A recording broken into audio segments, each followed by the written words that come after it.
সকল প্রিয় ছাত্রছাত্রীরা এডুইন্সের নতুন একটি ভিডিওতে সকলকে স্বাগতম। আজকে আমরা আরো একটি নতুন ভিডিও নিয়ে চলে এসেছি। অষ্টম শ্রেণীর ভূগোল বিষয়ের অধ্যায়টা দেখো, মানুষের কার্যাবলী ও পরিবেশের অবনমন থেকে। তাহলে চলো আগে দেখে নি প্রশ্নটা কি। দেখো আমি লিখেছি, গঙ্গা অ্যাকশন প্ল্যান কি? গঙ্গা নদীকে দূষণ মুক্ত করার উপায় লেখো। তাহলে আগে জেনে নেব গঙ্গা অ্যাকশন প্ল্যানটা সম্পর্কে। গঙ্গা দেখো কি, গঙ্গা ভারতের কিন্তু দীর্ঘতম নদী। আর গঙ্গা নদীর উৎস কোথা থেকে? গোমুখ গুহা থেকে।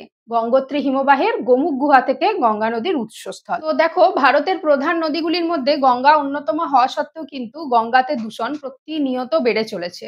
তো এই দূষণকে প্রতিরোধ করার জন্যই গঙ্গা অ্যাকশন প্ল্যানটা কিন্তু এই ব্যবস্থাটা নেওয়া হয়েছিল। তো এটার সময়কালটা চলো দেখে নি কবে হয়েছিল। 1986 সালের 14ই জানুয়ারি আনুষ্ঠানিকভাবে বারাণসী শহরে কিন্তু এই প্রকল্পটার উদ্যোগ নেওয়া হয়েছিল। তাহলে কবে দেখো, 1986 সালের 14ই জানুয়ারি। তো এই যে গঙ্গা অ্যাকশন প্ল্যানটা কেন নেওয়া হয়েছিল? তাহলে যাতে গঙ্গাকে দূষণ মুক্ত রাখতে পারা যায়। কারণ গঙ্গার জল কিন্তু প্রচুর কাজে ব্যবহার করা হয়, এমনকি পানীয় জল হিসেবেও ব্যবহার করা হয়। তাই গঙ্গাকে কিন্তু দূষণ মুক্ত রাখা খুব জরুরি। তাই দূষণ মুক্ত রাখতে গেলে কি কি উপায় বা পন্থা অবলম্বন করতে হবে চলো দেখে নি। দেখো, প্রথম পয়েন্টটা আমি লিখেছি, শহরের পয়ঃপ্রণালীর জল এবং কলকারখানার বর্জ্য জল গঙ্গায় না ফেলা। অর্থাৎ কি দেখো, শহরের পয়ঃপ্রণালী অর্থাৎ শহরের যে বড় বড় ড্রেন বা বড় বড় যে জলাশয়গুলো আছে, সেখানকার দূষিত নোংরা জল কিন্তু গঙ্গায় এসে মিশছে। অর্থাৎ যেভাবে আর কি ড্রেন বা বড় বড় ক্যানেল করা থাকে, সেগুলো কিন্তু গঙ্গার সাথে লিঙ্ক করে দেওয়ার ফলে কিন্তু সেখানকার নোংরা জল গঙ্গায় গিয়ে পড়ছে, সেটা বন্ধ করতে হবে। দ্বিতীয় কি লিখেছি দেখো, কলকারখানার বর্জ্য জল গঙ্গায় না ফেলা। কি হয়, বড় বড় শিল্প কলকারখানাগুলো থেকে যে দূষিত রাসায়নিক বর্জ্য পদার্থগুলো থাকে, সেগুলোও কিন্তু এই ড্রেন বা পয়ঃপ্রণালীর মাধ্যমে কিন্তু গঙ্গায় গিয়ে মিশছে। সেগুলো আমাদেরকে অতি শীঘ্রই বন্ধ করতে হবে। পরের পয়েন্টটা কি লিখেছি আমি দেখো, মৃত জীবজন্তুর দেহ, আবর্জনা, দেবদেবীর মূর্তি না ভাসানো।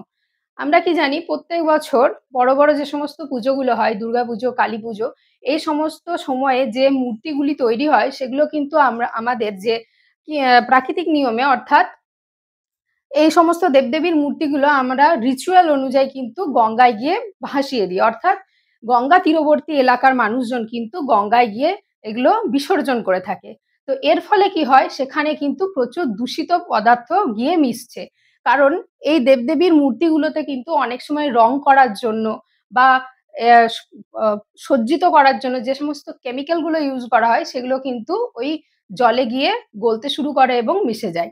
তাই দেবদেবীর মূর্তি ভাসানো বন্ধ করতে হবে। আর কি দেখো, কালচার অনুযায়ী মৃত জীবজন্তুর যে সমস্ত গবাদি পশুগুলো বাড়িতে পশুপালনের জন্য রাখা হয়, যেমন গরু, মোষ বা ছাগল, এই ধরনের যে জীবজন্তু থাকে, সেগুলো কিন্তু মারা গেলে অনেক মানুষরাই কি করে, গঙ্গার জলে ভাসিয়ে দেয়। তো সেটা বন্ধ করতে হবে।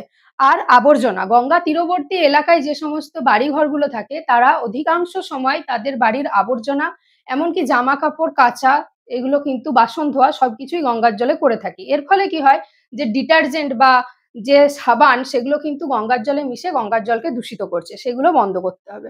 পরের পয়েন্টটা দেখো কি লিখেছি, গঙ্গা তীরবর্তী হাসপাতাল ও শ্মশানগুলির দিকে নজর দেওয়া। গঙ্গা তীরবর্তী হাসপাতাল কেন বলেছি দেখো, গঙ্গার তীরবর্তী এলাকায় যে সমস্ত হাসপাতাল আছে, সেগুলোর অনেক বর্জ্য পদার্থ থাকে, যেমন ব্যবহৃত ইঞ্জেকশন, তুলো, গজ থেকে শুরু করে অনেক ধরনের যে সমস্ত ভেঙে যাওয়া ছোট ছোট শিশি, বোতল, এই সমস্তগুলো জিনিসগুলো কিন্তু হাসপাতালের এলাকার মানুষজন বা হাসপাতালের আবর্জনা যেগুলো থাকে, সেগুলো কিন্তু গঙ্গা তীরবর্তী এলাকায় ফেলে দেয় বা গঙ্গার জলের সাথে মিশে যায়। ফলে সেখানকার যে অস্বাস্থ্যকর পরিবেশ তৈরি হয়, সেটা কিন্তু খুব খারাপ মানুষের টিকে থাকার জন্য। তাই এই হাসপাতালে বর্জ্যগুলোকে কিন্তু ফেলা বন্ধ করতে হবে। এবং শ্মশান কেন বলা হয়েছে দেখো, শ্মশান তীরবর্তী এলাকায় অনেক সময় আমরা দেখেছি গঙ্গার ধারে প্রচুর শ্মশান গড়ে উঠেছে। কেননা মানুষের অনেক রিচুয়ালস থাকে শ্মশানে, মৃতদেহকে স্নান করানো থেকে শুরু করে তার ব্যবহৃত দ্রব্যগুলোকে ফেলে দেওয়া থেকে শুরু করে এগুলো করে থাকে।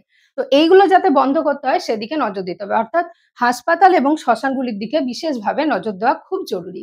তাহলে আমরা দেখতে পেলাম যে গঙ্গাকে যাতে দূষণ মুক্ত করতে পারি আমরা, তার কি কি ব্যবস্থা আমরা নিতে পারি। তাহলে দেখলে, শহরের পয়ঃপ্রণালীর জল এবং কলকারখানার বর্জ্য জল যাতে না ফেলা হয়, সেটার দিকে নজর দিতে হবে।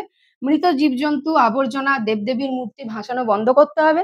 গঙ্গা তীরবর্তী হাসপাতাল ও শ্মশানগুলোর দিকে বিশেষ নজর দিতে হবে।